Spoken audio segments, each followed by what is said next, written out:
Hello and welcome to the review.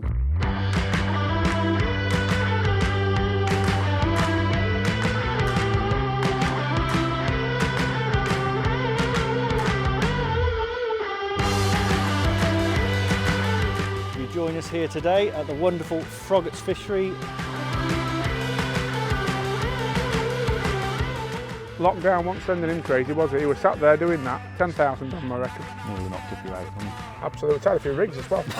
So, we've got...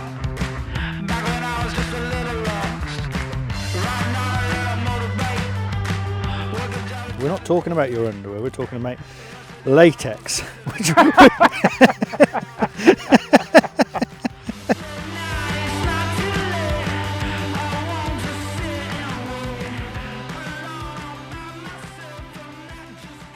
You join us here today at the wonderful Froggatts Fishery near Ludlow in Shropshire, and not the first time we've been here, is it, Tom? Not the first time, Dave, and hopefully not the last. A gorgeous place, not too far from your neck of the woods, actually, is it? Well, this is actually, I'd like to say this is perhaps the place where I cut my commercial teeth, maybe. Really? I love this place. This is the most non-commercial you'll ever go to. None of your fishery pellets and Tuesday affordables and things like that. This is just a very nice fishery that's grown up over the years, and I've grown with it. And That's I a shame, absolutely Dave. love coming with it. Because I love a Tuesday affordable myself. You know?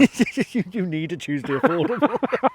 But anyway, onwards. So yes, we're here at Froggats, and we are testing some sort of carpy products today. So that's why we've come here. You needed me to find you a peg that had some carp in it. Yes. So hopefully I've done that. But what are we testing today? Well, we've got two poles from Cadence, the CP1000, which is a 13 metre power pole, I'm going to say. The CP800, which is a margin pole. Are we we didn't never confirm this. CP, does that stand for Cadence pole? I don't see absolutely no reason why not. From now on, that's what it means. Yeah, Okay. why not? Right, okay. And some Preston tackle as well. Now, this is a bit different to the usual stuff we do on the review in that normally we test big list items, but for this we've got a couple of smaller items, I'd say. Terminal tackle, maybe. Terminal tackle, yeah. Two nice ranges, one of elastic, which is the Preston Innovations Dura Slip hybrid elastic, and some ready rigs as well, Dave. Not only ready rigs, some Des Shipp ready rigs. So Des has sat in his living room and tied these for us. It's good of him, isn't it? I'll tell you what, he's a busy man, but I'll tell you what, I can't wait to get him out and have a look at them. Lockdown wasn't sending him crazy, was it? He was sat there doing that. 10,000 on him, I reckon. Nearly knocked a few out, wouldn't he? Absolutely, tied a few rigs as well. So, we've got some nice ready rigs to have a go with, some elastic. Should we go and have a go at fishing? The sun's shining, Tom. Oh, Sun always shines on the right, just to say. let's go and have Let's a go. go.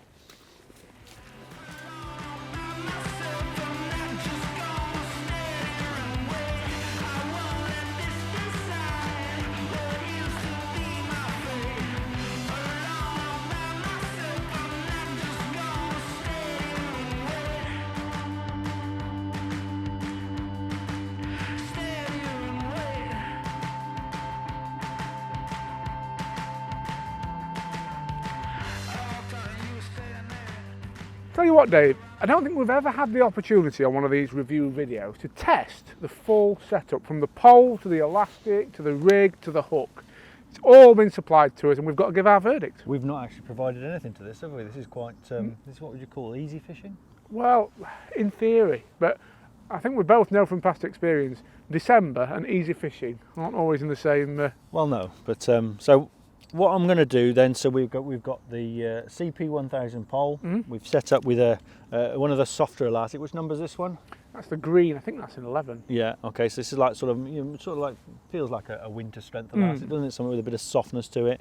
And then we've got This is the 4x16s ready rig, and all we're going to do is fish a bit of pellets and corn, classic winter combination. Yep. So I've just put a few micros in. That's the F1 pellet ready rig you've got on there, mate. Right, okay, so really I should be fishing a pellet for F1s? Well, listen. Am I doing it wrong? I know what you like. So I'm going to ship, we've set this up, this is at 14.5 metres to start with. Okay. Now, first of all, I want to know, I'm not sure on this, what are we talking here? I don't think this is marketed as a power pole. It's got the same, I believe it's off the same mandrel, if that's the right term, as the CP1000. It is, yeah, totally interchangeable with the Cadence Flagship pole that we tested at Western Pools earlier this year. Right. But this is a lot cheaper. That's the beauty of it. So what? First of all, what's now we do the package on this is the same as the you buy the 13-metre pole with one top kit as a basic at, is it a shade under £900 or something? Yeah,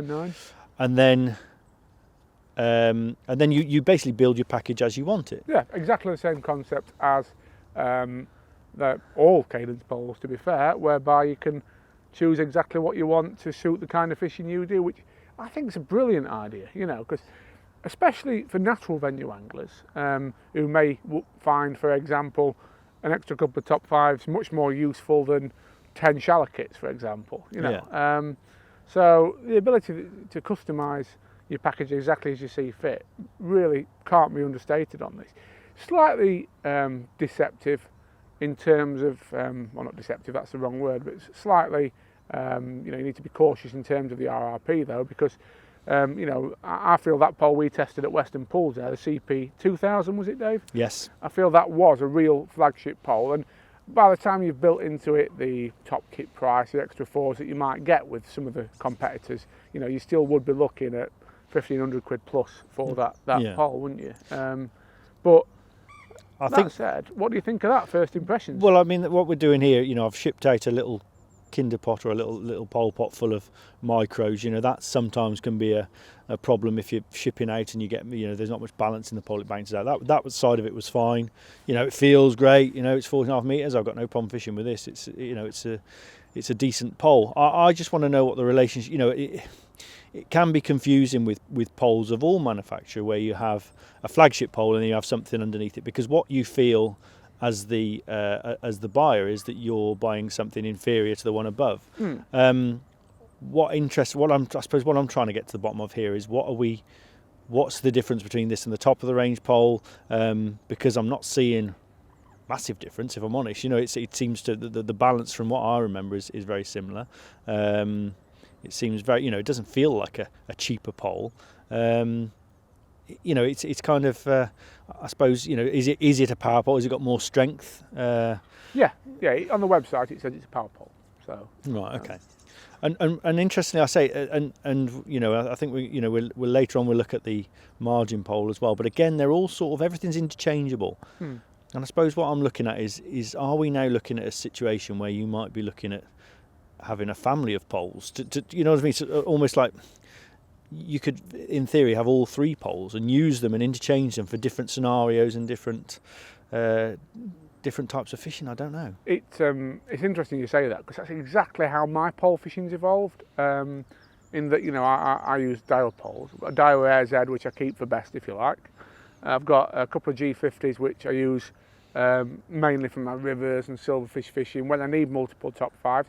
And I've also got a multi-margin that interchanges. Now, to me, what I'm seeing with Cadence, what they've done here is allowed you to work in a similarly versatile way. So you could have the CP1000 for the days when you might be fishing 16 metres and you need that optimum performance. But if you're going to be shoving it up a muddy riverbank, and let's face it, I'm not bothered who you are, river fishing is not conducive to looking after pole fishing gear, is it? No. Yeah, I'd rather be doing it with something like this. It's a bit cheaper than I would with a flagship pole, because if you're only fishing 11, 13 metres anyway, as we often are, Dave, there's no advantage to using a CP1000 over a cheaper model, is there? No, and it's also, I think, people are, I am seeing this more now, sort of river anglers, they will carry a pole with them that's maybe not, like you say, your top of the range, your thousands of pounds with a pole, because a lot of the time they just want it with them in case they need it. Certainly the venues I fish, like the Y and the Severn, there's not a lot of long pole fishing on those rivers. No. So you carry it with you, but dare I say it, a lot of the time you're leaving it in the van,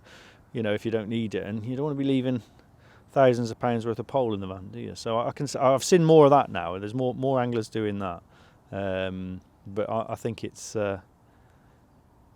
like I say, it's what I'm seeing is this is not a case for me of just, oh well, that's the top of the range pole, this is the one down, it's not as good but it'll do for your club angler. I'm not seeing that with this. I'm seeing performance, and I'm seeing just a different way of thinking about your pole fishing, about what you carry with you, and having genuinely, I suppose like you already do with all your all your poles you talk about, Tom, and all your money that you've got. Stop it, Dave. Which was a quid behind you. Richest man in Hereford, I heard. Salmon angler, you got to be. No. I'm a poor man's salmon angler.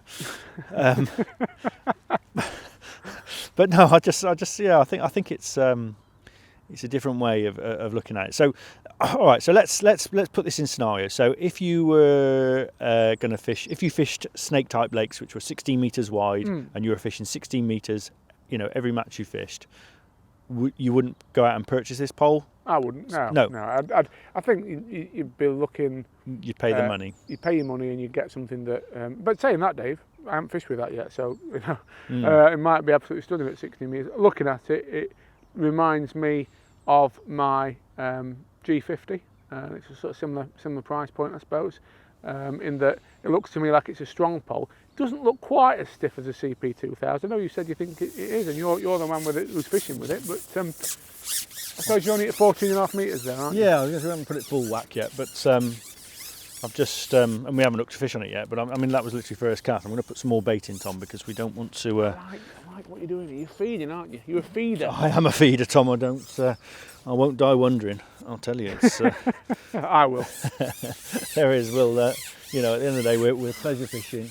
It is cold, but there are. I always like these venues. There's F1s in here as well, and you can feed them, can't you? They don't just sit in a ball and do nothing. So I like things. But that's just, I've just shipped out a little pot of micros there, little tap, in it goes. There's an out there that's too stressful. The pole recovers well now. I'm just lowering the rig now. Everything's steady, stable. I don't know what it'd be like with a 30-mile-an-hour crosswind, but then I don't know what. Well, no pole's good in a crosswind, is it? I always wonder about this. What's your experience? It's a phrase I've heard used quite a lot. It's good in the wind. It's good in a wind. A pole that's good in a wind. I've never had one that's that good in a wind, have you? No, you usually end up. Yeah, the best thing about winds and pole I've ever heard was Matt McGuinness, who many will know is Matt's a bit of a character, and he has a wonderful way with words. And he used to call it. He said he'd come off a lake after he used to fish Larford and after a big crosswind, and he said, "Oh, I've had wind Tourette's all day." What's wind Tourette's? And he said it's that bit when you're holding on for grim death because it's blowing a crosswind in, and you start bleeping, and I thought that's a wonderful way of putting it, wind Tourette's. Yeah. I think we all have a bit of that, don't we? Yeah, well, I've heard you talk off camera, Tom, and you've got a potty mouth, you have. Stop it. Very well, clean-spoken, clean-living guy, me. Man of the sheaf and book, Dave, that's me. You're quite an orator, aren't you? You've got a voice for. I feel like you could be a thespian. Well, I was actually trained in speaking by Paul Glenfield. I know you know Paul yourself, but yeah, he sort of did a lot of voiceover work himself for a company called Colour Climax. And yeah. I don't want to know. It sounds wrong straight. You sound like you could be like a what's his name? Like a Brian Blessed. Really? Say like was it Flash Gordon when we went, Gordon's alive? Give me a Gordon's alive. Gordon's alive. No. You can do better than that. You'd be like a baritone or something like that. Anyway, I've been called worse. Well, yes, by me mainly. But anyway, so we diversified there. So then going back to Cadence, because as a general thing with Cadence, because we've seen a few of these products now, and I'm just absolutely fascinated by the Cadence project and what they're doing and the different way we're thinking about their products. So you've now got three poles by the company, and a different way of doing it, a different way of marketing it, different way of buying it, this hands-on customer service. You can phone them up and you can speak to James Robbins himself and discuss what your needs are as an angler, what you need in your pole, and he will say, well, I'll suggest this and suggest that, and give you genuine advice, real hands-on customer service. So that's a little bit different. And just generally what they're bringing to the table really is they're just doing things slightly different. But I don't know, it just intrigues me. I love it. I think they're just doing. So I want to just touch on briefly what struck me as a bit different to last time we were out with them. Was that a bite there, by the way? It had a little indication. I didn't. I don't want you saying I've missed a bite, because I haven't, Tom. Yeah, so what struck me when we arrived, rather shiny new luggage that this stuff is supplied in, and I think you mentioned it's actually from a firm who used to have a bit of form in the area. Yes, it's you know, it's a British firm. It's a British luggage. You know, they make luggage. They make a lot of I think they make a lot of golf bags and things like that. But they used to make fishing luggage, and then sort of stepped out of it a little while. And Cadence have got them making their rod bags from it. And the thing that struck me about them was the the quality. They're not nice shiny luggage, but I've got a real thing about zips. You know, my biggest bugbear is when you buy a piece of luggage and within months, you know, the zips break and the buckles, and on that rod bag, great big zips, you know, and big is good with zips as far as I'm concerned. Absolutely. A little touch then, Tom. So that's nice to see, you know, a little bit of thought into what it's actually, you know, delivered in, and you know, what you can, you know, in what you're carrying your pole around in. You know, it's an important part of the makeup, isn't it? It absolutely is. It looks great. Oh, there we are. Dave, what were you doing then? Well, I've put a piece of corn. I don't believe that was really a corn bite. You know, I wanted. What was it then? Well, it was a little liner. Tom, honestly, just be patient. I believe you could have missed the chance there. The only one of the day, that. No, what I find is you just wait until the elastic comes out. I just want to talk briefly while we're waiting for the elastic to be pulled out about the rigs, because fair play, you know, these are Des Shipp's range of rigs, and all credit to them, we've quite literally took that out of the packet, cut it down to size, and we've not actually altered the shotting at all, have we? It's sat beautifully. It is sat nice, that is. Yeah, I mean, they're very, you know, everything's very precise, and it all looks, straight out of the bag and works. So that's the first box ticked. The quality looks all right. I mean, you know, what I suppose what you've got to look at is what are the, you know, what are the stereotypes of a ready-made rig? What are the problems that have been faced with rigs in the past, and what are different about these? What are your thoughts? What have you seen? Well, I've got to be honest, I was quite scathing about some ready rigs I used not too long ago that were supplied with whips for junior anglers in a certain well-known major tackle chain. Quite literally, Dave, they were not only horrendous, they were illegal in the UK. Lead shot on them, barbed hooks, which obviously a lot of commercial fishers, well, let's face it, a lot of kids will be cutting the teeth and wouldn't allow it. And you know, a size 10 hook on like 0.24 line, so they're not going to get a bite. And these are by far and away the best quality pre-made pole rig that I've seen. I'll add a slight caveat to that. I look at the Drennan ones, they're very good as well, but I've not looked at them in as much detail as I've looked at these, but they're well made. The thing that I like about them, looking down, you know, the spec on the side of the rigs. First of all, how detailed it is on what's actually gone into the rig. So, for example, this is a 3 metre rig.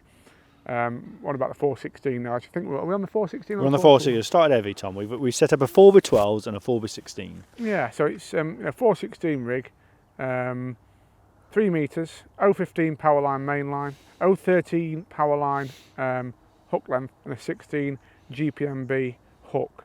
They use Stotts on the line, and that's a fault I've found with ready rigs in the past. It can be a little bit hard on the shot, i.e., you know, the shot can be a bit hard on the line. Oh, Dave! I did miss that one. Stop it! I did miss that one. Probably a liner, Tom. It could have been a liner. It's good news, isn't it? With some fish we've got some activity. I'll feed it again in a second as well. I'm not. No. Before we go any further, by the way, I'm not. We're just going to get this peg going. So I'm not having you putting me pressure to have a go. We'll catch a fish and then you might be able to have a go. All right. I'm not having all this. Oh, it's my turn when I haven't caught a fish. All right. I'm sitting here until I catch a fish. All right. Dave, I would never pressure you into. You do it. You do it every time, Tom. Now, come on. Back to the rigs. I think the range as well. Let me just touch on that. So there's 3 sort of patterns, I'll call them, in the range, and these are shaped by the floats that are on the line. So there's the F1 maggot pole rig, the carp pellet pole rig, and the F1 pellet pole rig as well. And that's actually the F1 pellet you've got on there, Dave. Looking at the floats, lovely slim profile, which are perfect for commercial fishing. That seems to be standard throughout. I think the difference here is the thickness of the bristles.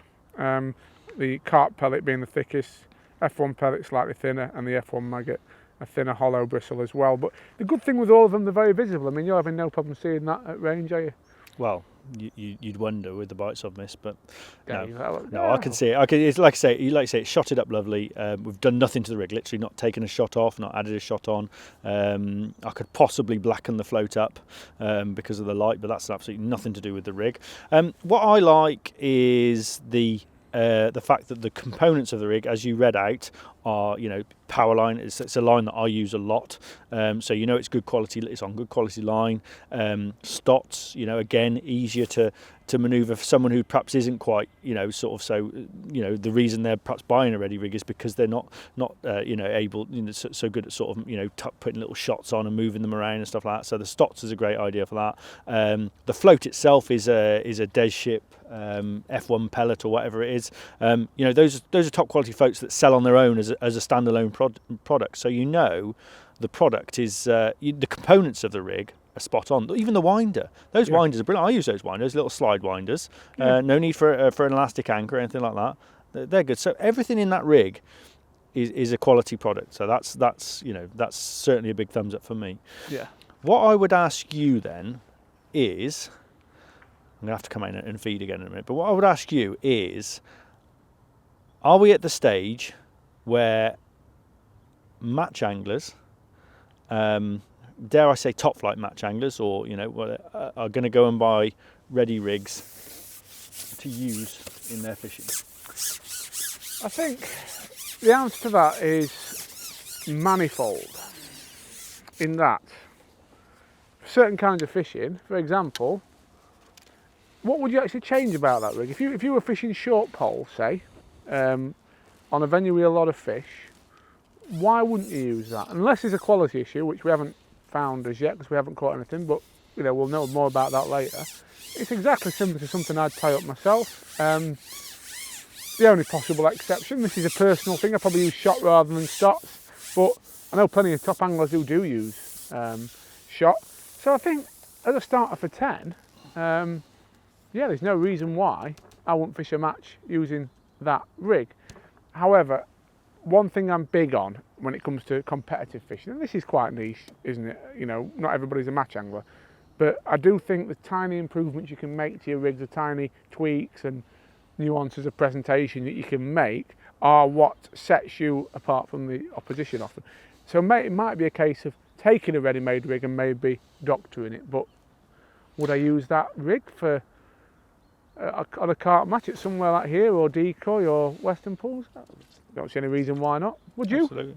Like you say, it just comes down to personal little things, a couple of little things. I think what the stereotype of a ready-made rig is the mass production, isn't it? The idea that it's tied by a 12-year-old Filipino boy or something like that. Sorry, is that a bit specific? But I say he's 13 now. Oh right, okay. He's probably managing the company. No, that's your sort of stereotype, isn't it? And that's why like you said earlier about the rigs that came with barbed hooks and God knows what. That's the stereotype that anybody who's launching a ready-made rig onto the market has to face.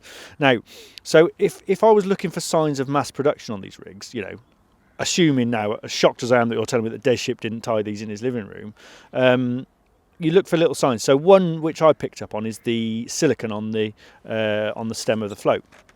Yep. 3 pieces of silicon there. Yep. They're all uniform length. Now, it probably makes no difference to the rig at all. If I was tying a rig, though, I would have the bottom piece of silicon. I would have it longer than the rest, overlapping onto the float, onto the line. Now, that I've got no scientific proof that causes less tangles, but in my head it does. It's neater, it looks nicer, and that's it. So there's a little sign of mass production, but I can't say it affects the rig in any way. It was just if I was doing it personally, and I think if you looked at maybe, I don't know, 80% of top match anglers out there, that they would do the same. Would you not do that? No, I'm the same. I do have a longer length silicon at the bottom that goes over the bottom of the float. Plenty of anglers don't, though, as you say. But I would believe that maybe that if you opened if you looked at Des Ship's rigs in his box, that maybe he might have that little bit of silicone overlap, and that sort of thing. And I think those are the things that need if you really want credibility as a you know, sort of as ready-made rigs, I think those are the things that will need addressing over a period of time. But you know, mechanically and physically, there is nothing wrong with that rig. It's working fine. It's going to catch us fish. Hopefully, when we catch the fish, it's not going to let us down.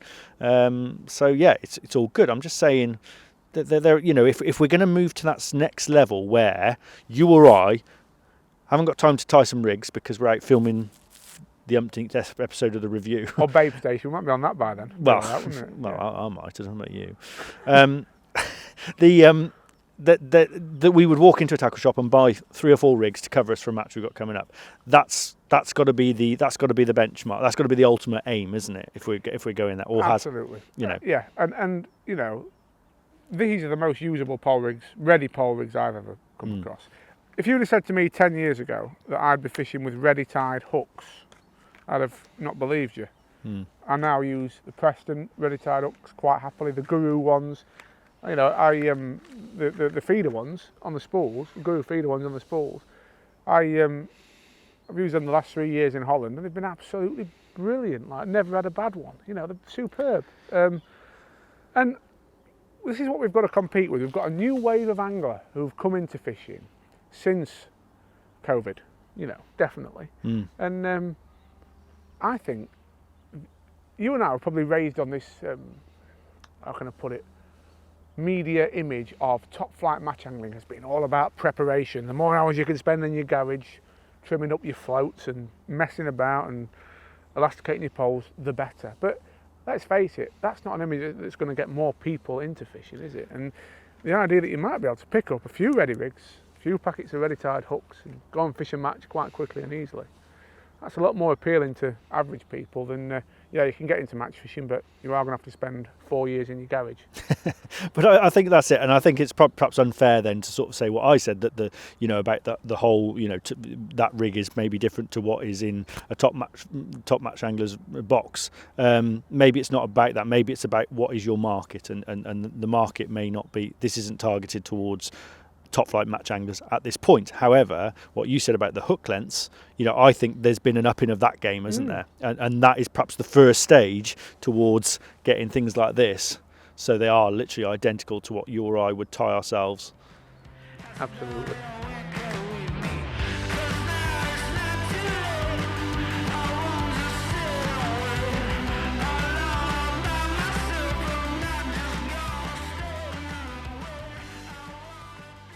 So Dave, it took a little while, but our first fish. Yes, it's I suppose typical winter fishing, isn't it? Really, they're not going to come and hang themselves, which is quite nice because it makes it more satisfying. But eventually, we're into a fish. We swapped to the lighter rig. We'll talk about that in a minute. We'll come on to that subject. But I suppose what you must now be thinking is pre-tied rig. Well, is it going to let me down, Tom? Is it going to let me down? This stuff's actually quite pulling. I don't know what it is. I don't think it's an F1. I think it's probably a carp. It's. Seems to not want to go over there near that snag, doesn't it? Yeah, it kind of quite likes the look of that, doesn't it? I quite like this though. This winter, you know, light elastics and lighter hook lengths and things like that. Take it all nice and steady. Not being too bullish. I'll put your old net down there, love. Oh, wow, I thought you were actually going to land it I for could me. actually. I've got. I will. Go on, Tom. Go on, Tom. You're that sort of guy, aren't you?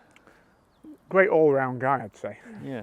Modest as well. Not true what they say about you. No, it's going for them going reeds down there. there now, isn't it? Which is I rude. don't think he's going to go in there. Now then. That's a decent. It's a lovely fish, that, I isn't tell it? you what, I don't know what that is, but it almost looks a bit ghost-like. I never really think, but I could be wrong. They do like the platforms here, mind. Like that. Yes, they do. It's out, I think. It's out. We've got it. Tell you what, it was sneaky how it came in and then. Oh, lovely. Look at him. What a lovely fish. Clear water, clearer water venues like this, the fish always do seem to look absolutely lovely, don't they? Yeah. Oh, well, that's a decent start anyway, isn't it? Lovely little mirror. Like that. So, well, the rig did fine. The elastic did fine. The pole did fine. I think when I suppose anyone gave us a disgorger to review, did they? have you got one in the old I might even have one in my pocket, Tom. Sort of guy I am. Look at this. Watch this now. Look. in my pocket. Oh, You know, some people carry money and things like that. I carry a disgorger. that's a gorgeous looking mirror. The first of many, hopefully. Hopefully. Well, let's hope they get their heads down a bit now. I think it definitely means it's my turn on the box. You can have a go now, Tom. I will allow it. What a guy.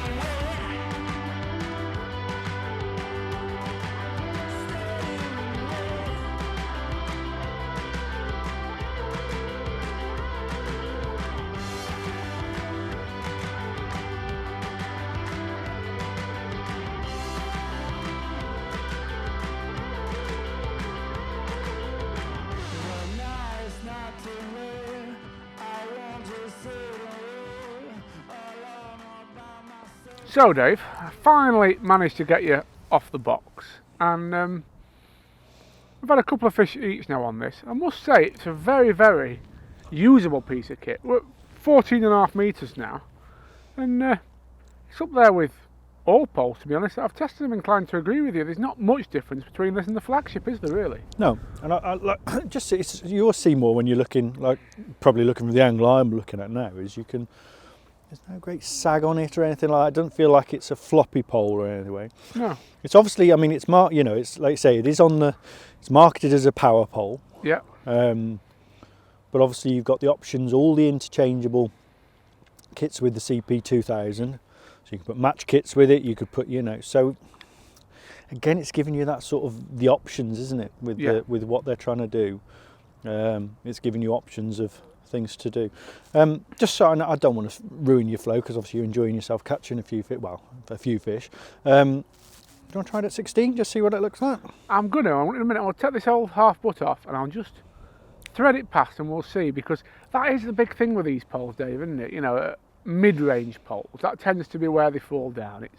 It's when you take off the half extension, as I'm going to in a minute, and put on a 16 metre section. They're not quite as balanced, but I mean, lengths up to 14.5. I'd happily use this for all my fishing, really. It's I think you said as well, and I noticed as well, it's a nice finish on the pole, isn't it? Yeah, it is. It's dead smooth. I love the fact that it could be interchangeable with the Flagship pole and also the margin pole. I think that's so attractive to an angler looking for a package. So yeah, let's do it. Let's take off this half extension and whack on that 16 metre section. These are good, by the way, aren't they? Very useful. Yeah. You've got 3 different sides and they're all double either ended, aren't they? So they fit on basically every section from the top 4 down. Do you want a hand there, or can you manage? I think we're alright, my old. I think we're alright. Just slipping a bit of extra length on. First time for everything. Now, that's lovely, to be fair. There's just nothing wrong with it. It doesn't look to appear to have changed much in the balance and the shape of it as it's gone out there. It's worth saying, folks, obviously, and I mentioned this before, but with this pole, obviously it's billed at 899. That is just for the 13 metre pole. So by the time you get up to 16 metres, you probably are looking more like a 1,200-1,300 quid pole by the time you've got a couple of top kits in there as well. So it's competing with the likes of the Daiwa G90, that sort of price range. But I'll tell you what, Dave, absolutely lovely piece of kit at that length. I think as well, when it's broken down, you look at the way the prices are broken down. I looked on the website earlier of the different sections and stuff. None of it's really expensive. Like if I, on a lot of Flagship poles, if you broke a number 14 metre section, you'd have nightmares thinking about what it was going to cost you to replace. But they're not. All the sections are reasonably. I even caught you one. Look. Oh, look at that! Best damn fish of the day, that one. You've caught a roach. Your presentation must be spot on for that. Tom. Roach on corn, my old beauty. Well, it's the way forward. Now this is going to unbalance with this 16. I'm going to have to take it off a section early, I think, aren't I? Yeah, we don't want to lose it. Hey, tell you what though, nice roach on the corn, isn't it? It is. Look at that one. So I might have one more little drop in on this, and then I think it's about time we had a look down that edge, because the wind's been pushing in there. It looks inviting, doesn't it? Yeah. Even though it's cold, you feel like it looks. Even though it's cold, I think we're not going to catch any roach down there. I think it's going to be large carp or nothing. Go big or go home. Yeah. So back to our other job for today, reviewing the rigs and elastics. Obviously, we talked a little bit earlier about the rigs and how impressed we were with them. We haven't yet touched on the elastic, and I think that's something we should cover when we're fishing down the edge. But I just want to talk a bit about visibility of these floats at length, because I'm a big believer that a pole float really is only any good if you can see it. Unless it's gone under. Well, yeah, that's true. Yeah, if you can't see it in that sense, it's quite handy, isn't it? It's really good if it's that. Yeah. But no, I must say these are lovely, very visible, shotted about perfect without the need to add or remove any shot. Trimmed up quite nicely halfway down the bristle. I can see that, no problem at all. There's they're good floats, and I say they're you know a float that's already sold in large numbers. Across Europe anyway, aren't they? They're well and very much in line with you know, modern, I suppose, floats, commercial floats, F1 floats, you know, that sort of thing. They're a shape, they're a popular shape, well made and strong as well. They are strong, which I don't think you could perhaps always say about certain floats. You know, you get some of the floats that you use for finesse fishing have sort of not always crossed over onto the sort of carp side of things because they just haven't been strong enough. But no. These are made in a way that they are strong, aren't they? I like as well the diameter of the bristles. So from what I can see looking at them, the main difference between the carp, pellet and maggot patterns is the thickness of that bristle. So if you are an angler who maybe struggled to see a thinner bristle, you can just literally step up to the pellet or the carp, for example, and you're going to have a little bit more diameter in terms of that bristle to see if you're struggling, which I think for a lot of anglers who maybe struggle with seeing the floats, because I know a lot do, especially as they get to your sort of age, Dave, you know, when they start sort of pushing 60, it's difficult, isn't it? I've got nothing to say to that. You've just been cruel, mate. You're a cruel man, Scholey. Well, on that cruel jibe, I think we'll go somewhere a little bit more manageable for you. We'll go 8 metres down the edge, and shall we see what you can catch down there? Well, I'll have a go anyway. Lovely, let's do it.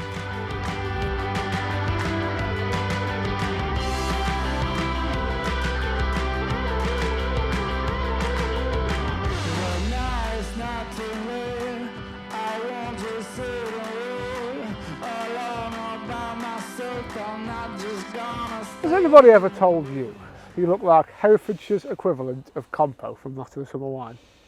A camp compo in that particular case. I'd quite like to be compo. Yeah, I'm chasing Norma Batty around. Oh yeah. Yeah. I don't know anyone like Norma Batty, but no, I don't. I'm sure there's a few around here on these parts. That was more of a Yorkshire thing, wasn't it? That'd be your thing. I bet she made a cracking park in Norma Batty. Anyway, on to this. Speaking of such things, straight out of Yorkshire. Mm-hmm. Davs, what's in the bag this week? It's cold. It's like a bottle of what? Oh. Now that is not straight out of Yorkshire. This, my friend, Italy's finest, Peroni. Which I have to say is one of my favourites. But there's a serious point here, believe it or not. Serious point. In lockdown, last lockdown, I found myself really appreciating the social side of fishing. You were going to say beer then. I was really appreciating a beer, yeah. I think we all did. Yeah, we all had a few of those. Yeah, go on. But no, you know, I went pleasure fishing quite a lot with friends, obviously socially distanced, sat apart, etc. But I found it really, really nice, the fact that I could get out on the bank and catch up with people, which, to be honest, made me realise that's a big reason why I actually enjoy match fishing. It's not just about the competition, the 5 hours and what's happened. It's about the whole day, the breakfast, the fishing, the pub after when we're allowed to go. And I know it's a bit of a mournful sort of subject to end this year's What's in the Bags on, but I'm really looking forward to us getting back to normal. I just wondered what your thoughts were. Well, I think it's very it's not a mournful point, is it? It's what we've all faced, and we've had to, and I think it's made all of us realise different things. But I mean, I just came to your point and say that you say that's why you go match fishing, what have you, but you've actually just said that the bits you enjoyed socialising. You found a way of enjoying fishing throughout lockdown.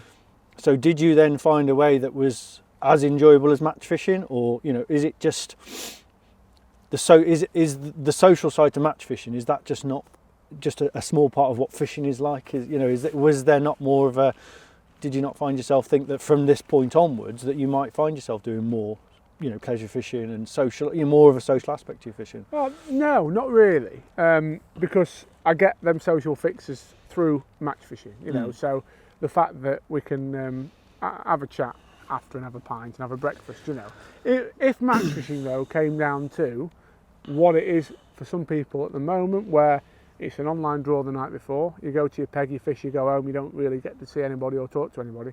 I definitely prefer to go pleasure fishing, to be honest. But I love match fishing. I love fishing. I mean, you know, I'm sorry I'm saying all that. Striking into a 6-ounce roach and 5 elastic flying everywhere, that takes some beating as well, doesn't it? Yeah. So, you know, there's lots of great things about fishing, but yeah, it certainly made me realise how much I enjoy that social aspect.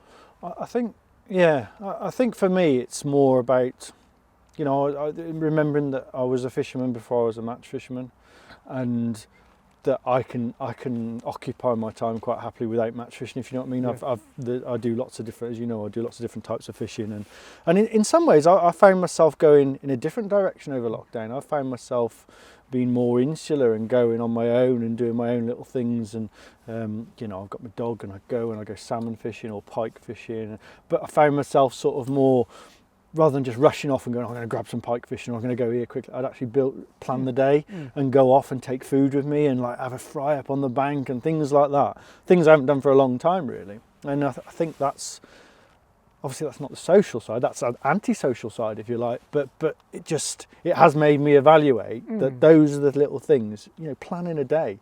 You know, we plan, in match fishing, we plan a match. What rigs do I need? What hook lengths? What baits? Get some information, phone the local expert, you know, whatever, that sort of thing.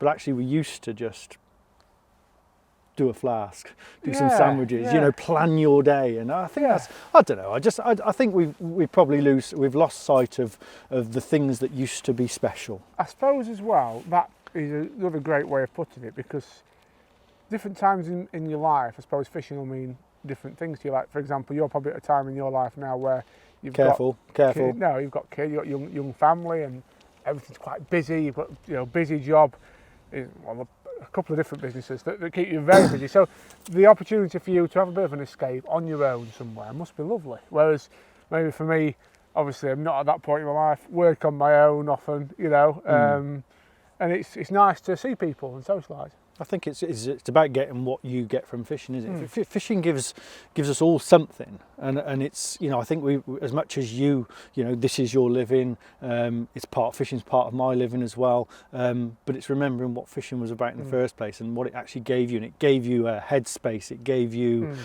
relaxation, it gave you reflection, it gave you those things, and you might still get those from going match fishing on the weekend, or in someone else's case, maybe going off on their own for a day.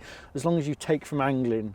Angling's got loads to give you, and you need to take it, because it's our hobby. It's our hobby, isn't it? Absolutely. And it doesn't matter whether it's match fishing or pleasure fishing or sea fishing or whatever. Is always remember it's a hobby, and it's got so much to give you. And I think we've certainly come out of this year all realising a little bit more about what it means to us. Well, that was a very deep chat. I feel like I need a beer before I was going to say, I bet you haven't bought a bottle opener, have you? No, that's a typical tight Yorkshireman trick. I was going to say, go on, I'll take them back. Thank you.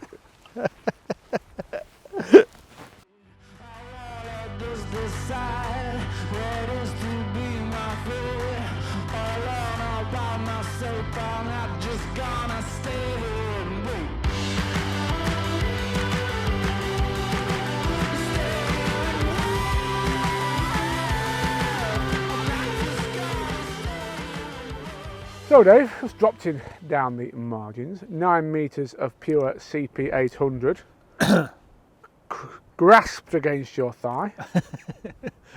What are your thoughts? Yeah, well, I think, so again, we're on short pole. The temptation is to call this a margin pole, but I know that Cadence are keen not to call it a margin pole, even though it is effectively a margin pole.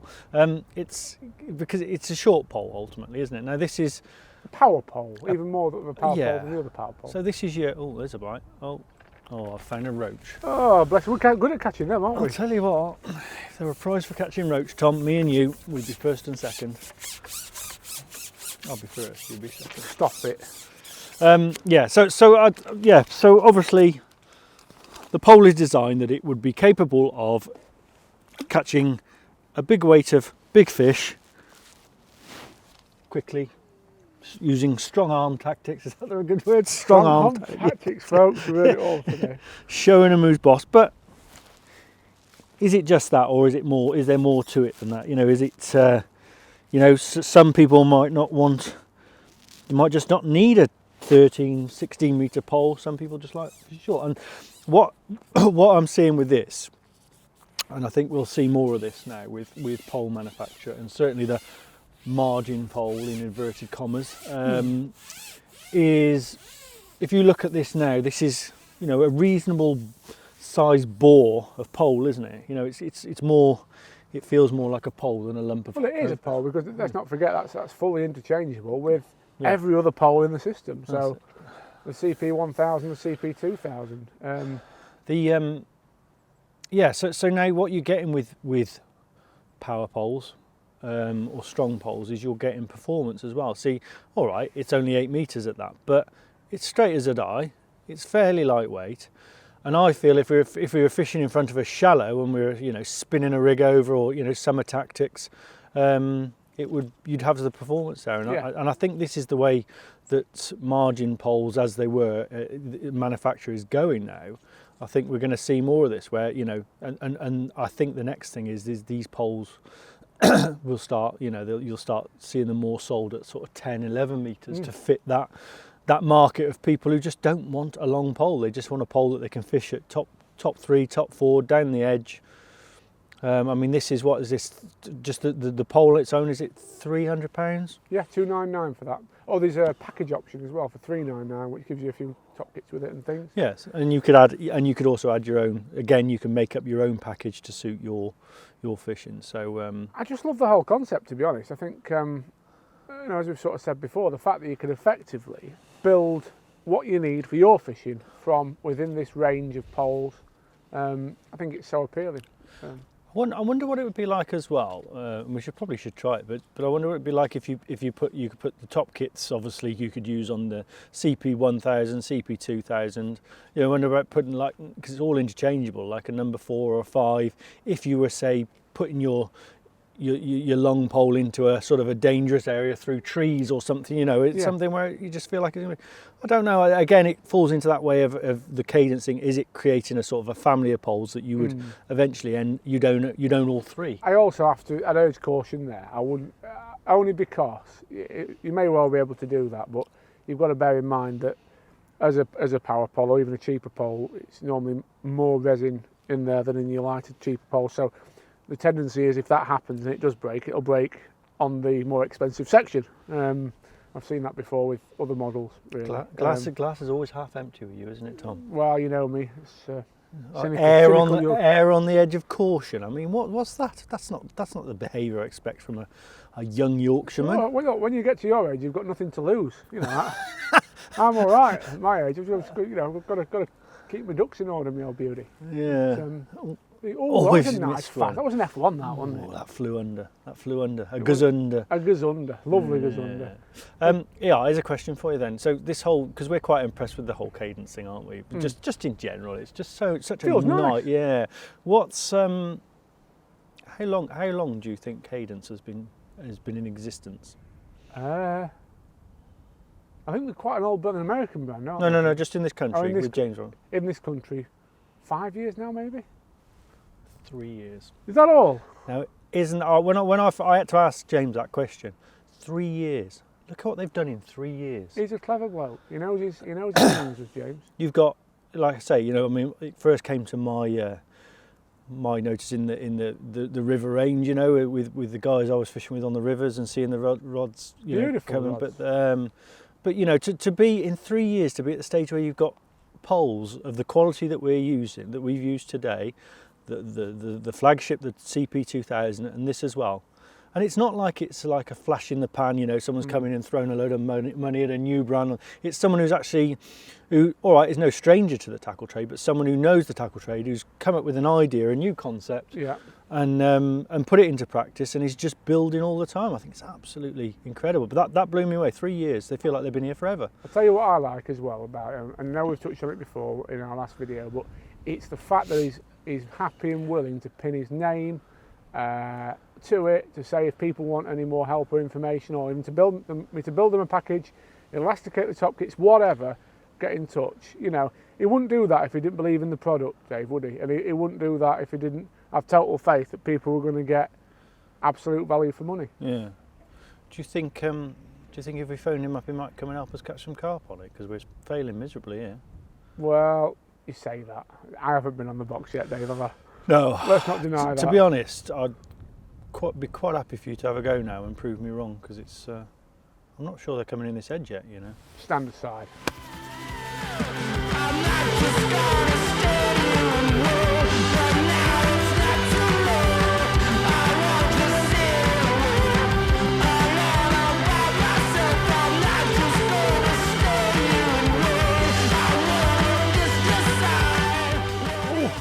Dave, I hop on the box and I'm rewarded with this, a small roach. But, let's say, lovely bit of responsiveness in the tip. I know you don't like me talking about things like this. I remember you telling me off for catching bleak on a waggler and, you know, that sort of thing. But I feel I can say that. I feel like... I think the problem generally is, Tom, is you seem to find the positives in everything, and sometimes I find that a little bit annoying. You know, you've just gone down your margin. You've gone down your margin to catch a carp, and you've caught a roach. Look, all right. Put a pocket markers in. We're just settling. We're just settling, was it? Yeah. Don't you worry. I'm not worried. That's lovely. Very fishable. 9 metres. That's what I mean. It's a nice, usable, and you could use it as like a, you know, a sort of pole to hand as well. That sort of thing. If you wanted to, you know, fish for a river, if you didn't have a whip as such, you know, that sort of thing. It's there's a few different uses there, isn't there? Yeah. I want to talk a little bit about the final product that I've been asked to give our thoughts on today, and that is the Preston Innovations Dura Slip hybrid elastic, which we've got in all the top kits today in various grades. This concept is basically a hybrid between hollow elastic and solid elastic. The idea is it combines the stretchiness of hollow elastic up to 700% stretch with the strength and durability of solid elastic. Dave, have you used any of this stuff before? Or? I have used a hybrid elastic because there is a few on the market now, isn't there? And I'm using them quite a lot now. I haven't used these ones, but they look of the same same ilk. It is an interesting idea. I don't quite know what the technological side of it is and as to why they work, but I've certainly found you play fish differently with them, and they do sometimes they surprise you. You know, you're sort of playing what you know is a big fish, and you think, oh, I'm gonna, you know, and this is going to give me some hassle, and all of a sudden it just sort of like pops up on the surface, and you put the net under it. It does, I don't know, it does play fish differently. There's no two ways about it. It's much different. You know, I still like using a lot of latex and solid latex and things like that. You know, I still use that, but this has got a slightly, it's kind of got qualities of both, which I suppose you'd want from a hybrid, wouldn't you? But it's an interesting elastic to use. So let's start with the basics on the stuff then, because what would you say the flaws are with hollow elastic? I mean, to me, I must say, I found it quite inconsistent. And by the way, I've used elastic from a number of manufacturers over the last few years, and there is some inconsistency there. Like, you seem to have one batch that will be beautiful and last you for a few months, and the next stuff you seem to put it in, and you know, within 3 or 4 uses you have to change it. It's not as consistent maybe as it once was, and it's also very expensive. You think you can pay up to 50? Oh, what a good clean bite, didn't it? That surely wasn't a roach, that one, was it? I don't know, Tom. I don't know. Yeah, and also, you know, you pay through the nose for it compared to solid elastic, don't you? You know, you can pay 15 quid, 16 quid for a spool of hydro, for example. So this stuff, RRP, I think it's $5.99. It's cheap. It does definitely seem stretchy. I had a good feel of it putting in the pole, and certainly feels very smooth, very good quality elastic. Did you say it's £5.99 for what, 2 metre length, is it? I'm not sure, just check on the packet. I'll tell you now, it's here, Tom. 3 metres. 3 metres. £5.99 for 3 metres. So it's good value. That's good value. I say good value. It's good value compared to hollow elastic. Obviously, I think you can get solid elastic for a bit cheaper than that. But possibly, but that's that's actually surprising. If it's got the same life as a hollow. I think it's boasted to have a greater life hybrid elastic. That's interesting. To me that sounds cheap. You know. So, ooh, Tom. What's going on, Dave? What's happening? It's taking your corn. Absolutely. Had your pants. It's had your pants down there. Aquatic pigs they are. Nothing but pigs. Yeah, well, the pigs that are making fun of you. Pigs in blankets. There'll be one. There's a few there now. Do you think we're going to get some now? Of course we are, my old beauty. You think that cold easterly wind blowing into there has really got the heads down? You are miserable. Like the Grinch, aren't you? It's just a bit cold, Tom. That's all. I'm not moaning. There's nowhere in the world I'd rather be right now. Just because it's nearly Christmas, you don't need to be like the Grinch. Where would you rather be then? Come on, let me guess. I don't know. Sat in front of the fire. Come along. We're going to have to get some of those heaters. You know, I've seen them. These feeder boys. They have these heaters on the side tray. Oh, blows heat in your face. Yeah. Can you imagine that? I tell you what, you know, during lockdown, I did a bit of barbel fishing. It was a bit like that. Bit of lunch at half time. You know the score. Just, it was lovely, to be fair. I really enjoyed it. But I think we will catch it. And I'll tell you why I think we'll catch it. Because this time of year, that 2.5, 3 foot of water depths, often exactly where they want to be. And that's what we've got down here. So what can possibly go wrong, Davs? Well, the fish might not be there. That's what can go wrong. Anyway, but yeah, no, I'm sure you'll catch some. So go back to the hybrid. So yeah, so what have you found with playing these elastic, playing fish and stuff? Definitely stretchy. Like how soft it is. That really impressed me. How soft it is on the strike. You used a figure of 700%. Where's that come from? Someone told you that? You don't know that. Someone told you that, Tom? I measured it, mate.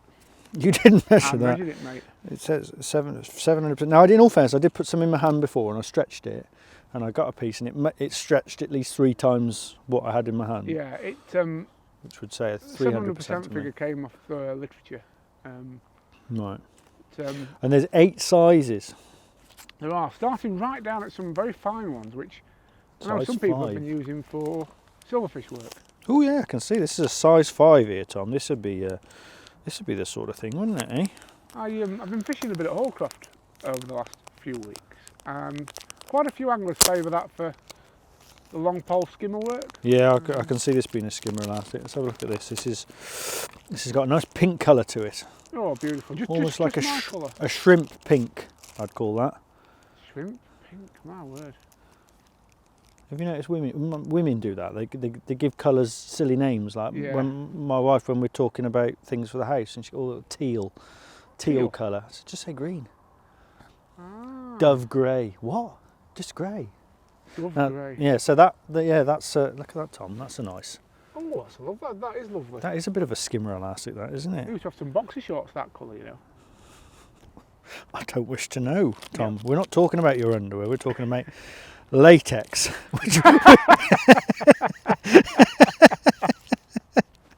No, we're talking about hybrid Dura Slip. I do like. Yeah, that would be good. So that's size 5. Is that the lowest? Size 5 is a 7.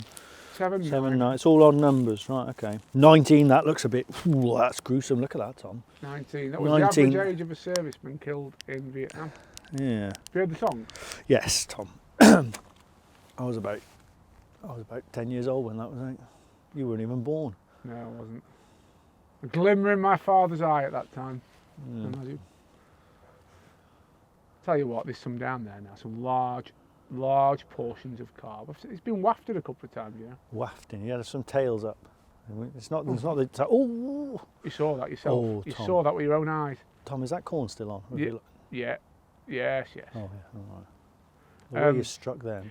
So another thing about this elastic, it says on the packet about a Dura Slip coating, which is the stuff that the elastic's coated in to help it work.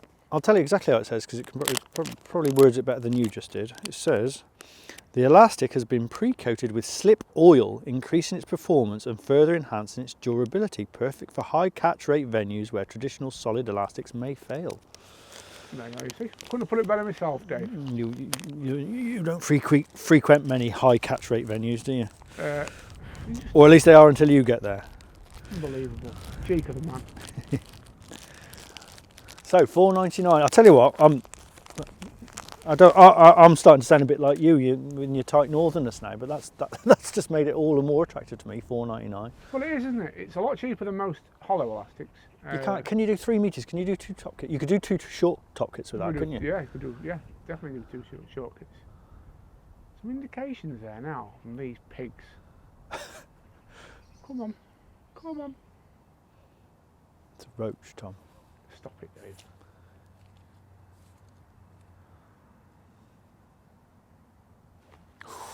They are roaching, aren't they? I think you're right. I hate to agree with you, but I think you're right. Little dips and Wouldn't dabs. have missed that if that was a carp, would you? No. But I think we will catch some carp on it later, and we'll. It'd be nice to take this out as well, though, Dave. I think we both agreed on this in the summer when we can properly give it a edge fishing workout strength-wise. Yeah, I mean we're just having a look at it for now. You know, I don't think there'll be a problem. Yeah, there you go. There's your culprit. There's your culprit, my old beauty. Not very often I scorn at a roach, but today, damn you, roach. Nice roach, though, isn't they? Oh, le gros gardons, le grand gardons. Maybe 3 ounces. Magnifique. That's a terrible French accent you did there. That was like a Steve McLaren. Le petit pois, le petit filou. Are you big in France, Tom? Oui. Right then, this is the one. Last chance saloon, I think, for the margin pole before we say we'll bring it back out when the sun's shining. What are you saying, Dave? Yeah, well, I think there's a few roach down there now to be caught. What about big roach? Make hay while the sun's shining. Dragging the 2 pound roach away from the margin. Yeah. Yeah, no, it'd be interesting, like I say, a bit of giving it a proper workout. But listen, it's you can tell it's going to handle it, isn't it? Yeah. I do think this now. The only thing I will say now, I think if you're going to bring out this pole, then there's scope for, I think, that's 9 meters. Taking it, was that 8 meters or 9 meters? 9 meters. I think you could probably get 10, 11 into it, but then that's just me. Yeah. It's not a criticism. I just think there's scope for it if they could, Well, it's very useful, that, isn't it? The fact that the same, obviously the same mandrel's been used for the other poles and stuff. I'm sure to create an extra. I don't think feeling it. It's very well balanced at 9 meters. So I think getting another 10.5 meter section on there, I don't think it would take it too far. And the price, even with that extra section, the price wouldn't then be out of this world. It's cheap as chips. But $2.99. That's a stunning quality 8 meter pole, isn't it? It really is. 10 meter. I'd fancy taking it on the river and trying to catch a barbel on it. Can you imagine that? Oof. That'd give it a test, wouldn't it? I think we should do it. I think that should be the next project. Should we go now? Could do, couldn't we? No. We'll get there in time. No, it's going about 11 foot on it, based on what you said earlier. Yeah, it's probably the wrong time of year for that, Tom. And Dave, there is more to life than the River Wye, I didn't say there wasn't. I'm all for it. I tell you, it's one of my favourite places to fish. It's just the whole winter commercial carp. It just doesn't do it for me much anymore, Tom. Certainly been tricky customers today. A few fish along, but it's been nice to work out the pole, really, hasn't it? It's been nice from that point of view. Yeah, it's given us time because we've had to actually work at it, haven't we? We've had to, we've spent more time shipping in and adjusting rigs and doing whatever and actually thinking about it than just sort of like dropping it in and another, what do you call them, pig, another mud pig, just dragging it out your hand. Oh, I would never call them anything like that, mate. Not me. I don't either. You'll give us a bad name, Tom. I love commercials. I love carp. You need to forget you're a former Fisher Mania finalist and a Golden Reel finalist. 3 times finalist, Tom. What, Fishermania or Golden Reel? Fishermania. You're not here 3 times. 3 times. Why didn't you win it? I'll tell you what, Tom, I couldn't have been further from it. I might as well have not bothered turning up, but at least I got there, I suppose. You know? Mate, exactly. No, I've never been in a fish show final. I've been in a match this final. That's about as good as it gets. I did 1 match this, but yeah, big competitions.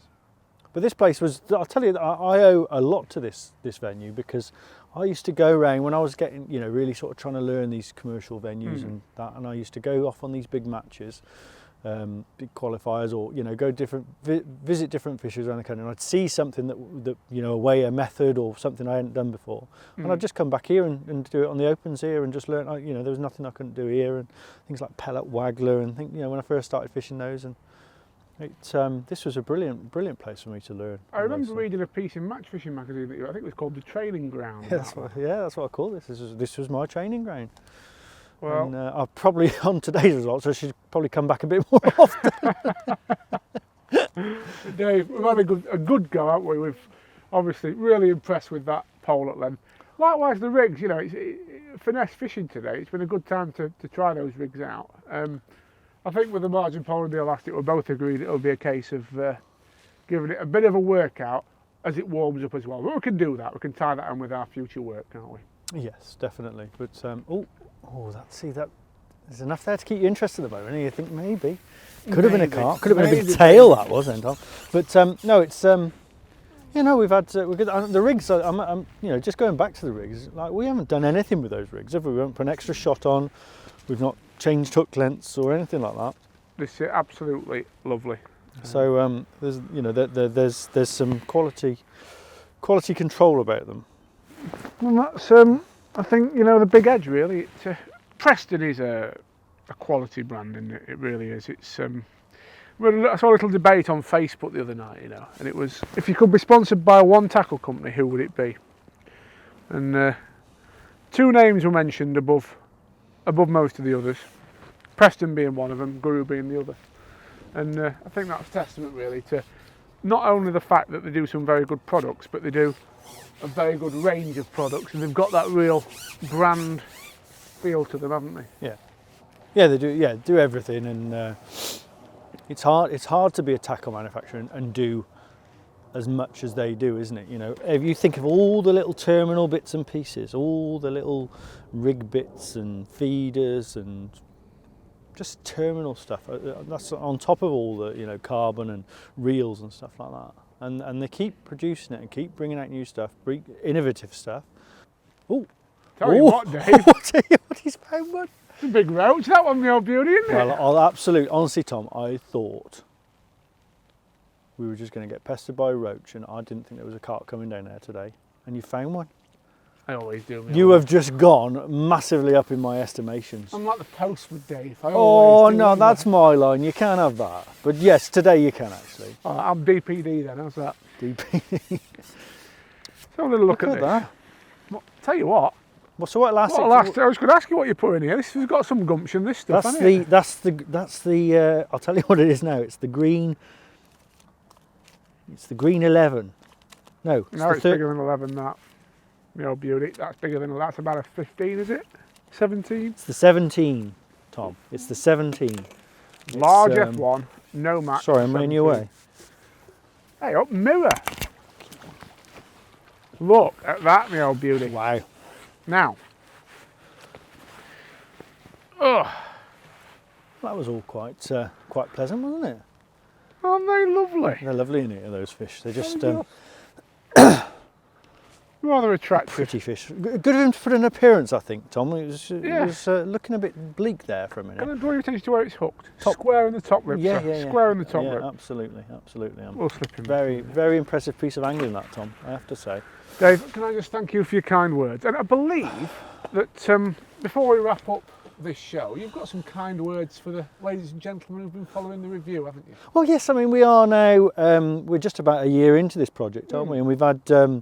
it's been a funny year for everyone with what we've done, and so we haven't really got out as much as we wanted to, but we have got some shows out there. We know now we've got a product in this brand that you know, people seem to be very enthused by. We get certainly good feedback, bought into it, which is so brilliant. appreciate your feedback. We're grateful to the manufacturers who've asked us, and we hope we do a good job for them. But the important thing for us is that, you know, the way this works is with the viewers, and that we're producing content that's watchable and gets people you know, enjoying it. So we'd encourage you to subscribe, like, share, do what you can, tell your local manufacturers and your local shops and whatever about it, because the only way this show will keep getting better is with the more manufacturers we get on board. So thank you. We're coming towards the end of the year now, and we sort of like to wish all our viewers a happy new year, I think, wouldn't we? And happy Christmas, happy New Year, and as Dave says, thank you very much for supporting us. We both really appreciate it, and